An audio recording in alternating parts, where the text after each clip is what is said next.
নমস্কার, জয় হিন্দ। আপনারা দেখছেন খড়গপুর ডিফেন্স একাডেমি। আজকে আমাদের মাঝে আবার একটা খুশির খবর। তিনটেই যে এখানে স্টুডেন্ট বসে আছে, তিনজনই সবংয়ের, তাই তো? তুমি সবংয়ের, কি নাম তোমার? আমার নাম সুরজিৎ। সুরজিতের সবংয়ের কোথায় বাড়ি? সবংয়ের অমরপাড়া গ্রামে বাড়ি। আর আমাদের সুদর্শন সাউ সবংয়ের উত্তর আসুনি। আর সুবীর সামন্ত সবংয়ের ধামসাই বাড়ি। তিনজনই এরা সবংয়ের ছেলে। এরা 2025 সালে, মানে 2025-এর ব্যাচের আমার স্টুডেন্ট, আর 2026-এ এদের জয়নিং। তো এসএসসি জিডিতে তিনটাই ছেলে চাকরি হয়েছে সবং এরিয়া থেকে। তোমার সুরজিতের কিসে হয়েছে? আমার হচ্ছে সিআইএসএফ। সুরজিতের সিআইএসএফ, আর সুদর্শন সিআইএসএফ, সুখদেব সিআরপিএফ। তো আপনারা ওদেরকে আশীর্বাদ করবেন যেন ওরা খুব ভালোভাবে ট্রেনিং করে ফিরে আসে। তার মধ্যে আমরা কিছু জেনে নেব এদের কাছ থেকে যে এখানে কেমনভাবে এরা ট্রেনিং করেছে, কেমন ছিল। প্রথমে আমি জিজ্ঞাসা করব সুরজিৎকে। সুরজিৎ, তুমি যখন এসেছিলে কেমন এখানে লেগেছে? এতদিন থেকেছো, কেমনভাবে ট্রেনিং করেছো? আমি এখানে প্রায় 3 মাস মতো ছিলাম। তো প্রথমে যখন আসি, মানে বাড়িতে তো তোরা প্র্যাকটিস করতাম না, যখন এখানে আসি প্রথম দিন তো মানে খুব একটু মানে হার্ড লেগেছিল হার্ড করে। তারপরে ধীরে ধীরে টার্গেট দিতে থাকে যে 30 মিনিট 40 মিনিট যেরকম টার্গেট দিত, আমি সেই টার্গেটটাকে ফুলফিল করার চেষ্টা করতাম।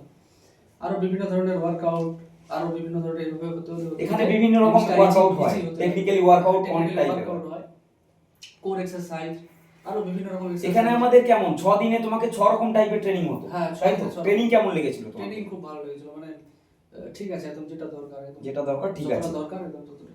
তো লাস্ট এখানে তুমি ক মাস ছিলে এখানে ট্রেনিং করেছো? আমি ছিলাম 3 মাস। 3 মাস। তারপরে 3 মাসে ও সাকসেস হয়েছে। আর এখানে কেমন লেগেছে তোমাকে সুরজিৎ? আমার খুব ভালো লেগেছে, প্র্যাকটিস একদম ওকে আছে, যেমনটা দরকার। ভালো। যদি কেউ আসতে চায় সবংয়ের কাছ থেকে, অবশ্যই আসতে হবে এখানে এলে। আরবিজিডিরও ভর্তি চলতেছে। তুমি কি বলতে চাও সবংবাসীদের?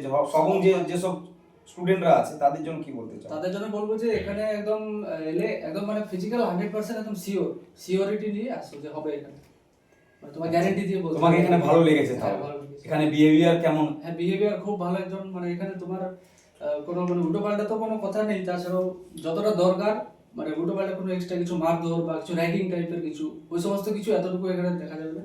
তো ওকে লাগে, সবাই আসতে সব পারে। ফ্রেন্ডলি বিহেভিয়ার আছে সবার, একদম ঠিক আছে। এরপরে আমাদের সুদর্শন সবংয়ের কোথায় বাড়ি বললে? উত্তর আসুনি। সুদর্শন যখন আমার কাছে এসেছিল অনেক হেলদি ছিল।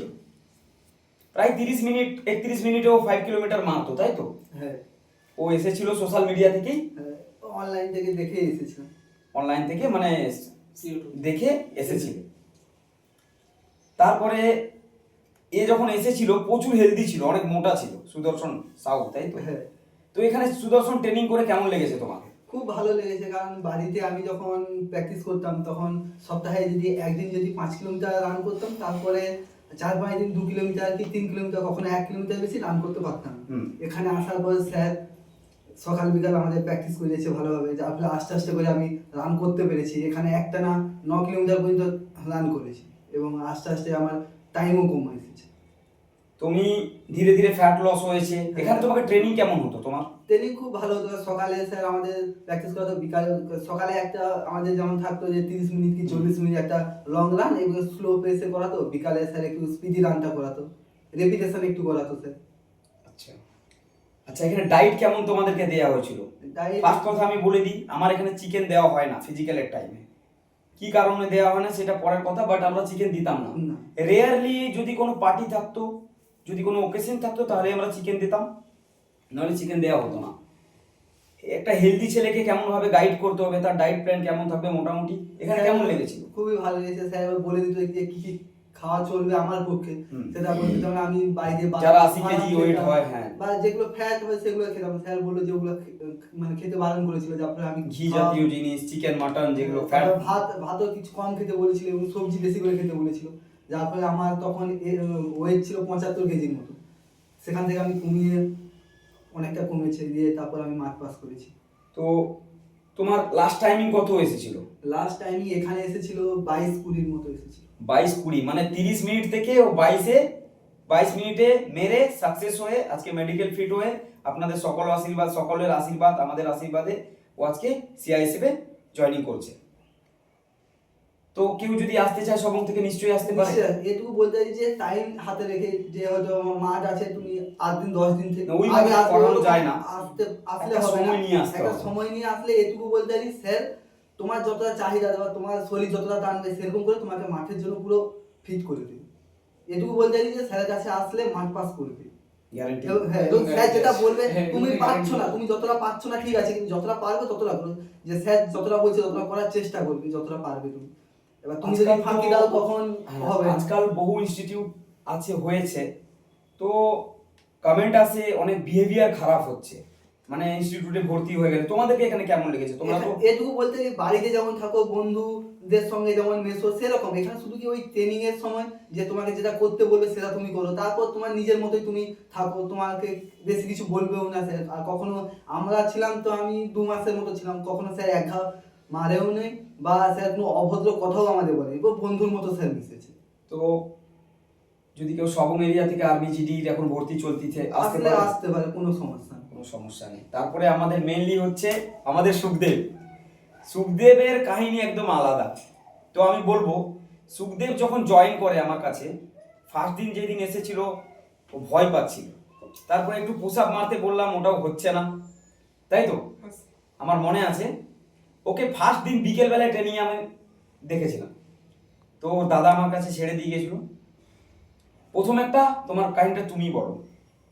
প্রথম যেদিন আমি এখানে এসেছিলাম, স্যার বলছিল যে কতটা ছুটতে পারিস, 600 মিটার একটু ছুটে দেখা, আমি দেখবো জাস্ট। ফার্স্ট 600 মিটার একবার আমি দেখতে চাইছিলাম। স্যার তারপরে আমি 200 থেকে 250 মিটার ছুটেছিলাম, তারপরে হাঁপিয়ে গেছিলাম আর দাঁড়িয়ে পড়েছি। 200 থেকে 250 মিটারও ছুটেছিল, আর দরকার ছিল 5 কিলোমিটার 24 মিনিটে। এবার তার কারণ ছিল আমি 5-6 এর পর থেকে কোনোদিন মাঠে বেরোতাম না, আমি জাস্ট পড়াশোনা নিয়ে খালি পড়াশোনা নিয়ে থাকতাম। থাকতাম। আর তারপর 12 পাস করার পর মেডিকেল স্টুডেন্ট ছিলাম, মেডিকেল নিয়ে পড়েছিলাম, 1 বছর জবও করেছি। তারপর হঠাৎ করে ইচ্ছা হলো যে এসএসসি জিডি দেবো, প্যারামেডিক্যালে যাবো। স্যারের কাছে আসি পরীক্ষা পাস করার পর, দিয়ে ও স্বপ্ন নিয়ে এসেছিল আমার কাছে, সেই স্বপ্নটা আজকে পূরণ হয়েছে, তাই তো?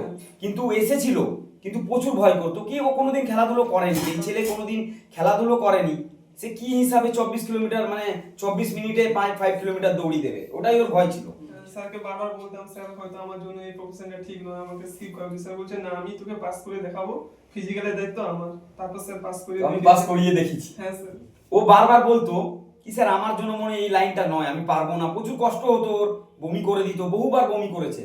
সুদর্শনরাও অনেক বমি করেছে, এরাও অনেক দিদি বই করেছিল। এরা আমার এখানে ট্রেনিং এর পার ডে হার্ড ট্রেনিং করানো হয়, দেখে দেওয়া হয় কি কোন প্লেয়ার মানে কোন স্টুডেন্টকে কিভাবে লোড দিলে ও লোডটা নিতে পারবে, তাই তো?